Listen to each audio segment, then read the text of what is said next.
So the left makes a big deal about how it's terrible how the Republicans are splitting up families and just basically being so uncouth and indecent.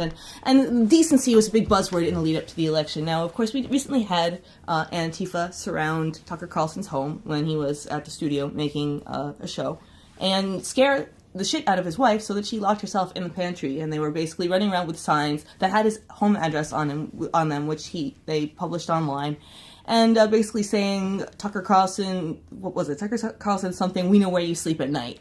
But basically, this sort of mafia-style intimidation that from the people claiming that they're the arbiters of what is good and true in the world is really disturbing, because some people are actually getting behind that. The co-founder of Vox.com, at least I think he's the co-founder, he's a big person in Vox.com, Matt Iglesias, actually ended up, he deleted his Twitter because he spoke up in support of this intimidation. Because Vox, of course, has been one of the primary groups that is pushing this hate speech and pushing this this sort of Antifa is good and everything that is against them is bad, and they're just protesters. It's legitimate to protest outside a Fox News host house. And Matt Iglesias was referring to Tucker Carlson's victims, quote unquote. Like, they're just trying to make Tucker Carlson's victims feel like they feel. Really. You notice how all the ones that they are attacking, though, like Tucker Carlson, can arguably, very convincingly be described as the least problematic of the so-called conservatives. In fact, if anything, they're the most anti-establishment ones. Of course, that's the ones that have the potential to reach across the aisle and actually get people on their side. So that's how you know that Antifa is actually an instrument.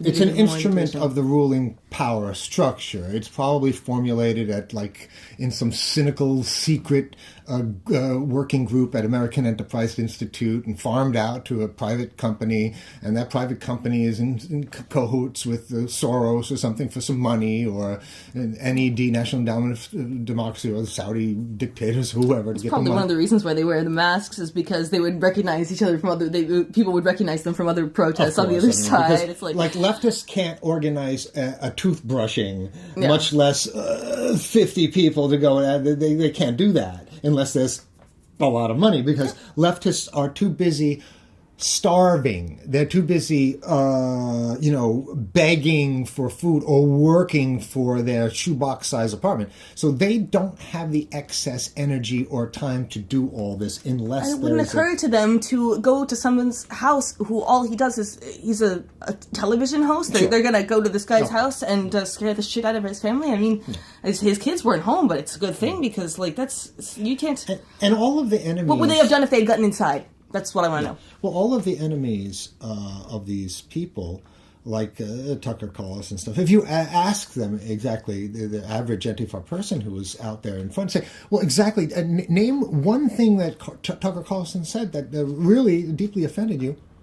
They wouldn't be able to, because they're there just because they're a part of a group that's been told to go there. They don't really have any, naturally, in a natural world, if there wasn't any external force instigating your outrage, no one would be particularly outraged against Tucker Carlson, actually. They would, and if they were going to be outraged against some entities, there would be a lot more, like maybe Jeff Sessions. Those are the type of people. Yeah, Politico tried to come out with a list of horrible things that Tucker Carlson had said to retroactively justify this anti-establishment. He hadn't said anything, and so the best they could say is that he said something about the country has changed so much that it's the pace of change is rubbing some people the wrong way. That was the worst thing they could come up with that he had said. You notice that Antifa is not going after Rush Limbaugh or Hannity. If you want to get somebody who's crawled halfway up Trump's ass and died, go after Sean Hannity. What? And even he's not the worst of them, although he's pretty bad. I honestly find him extremely obnoxious.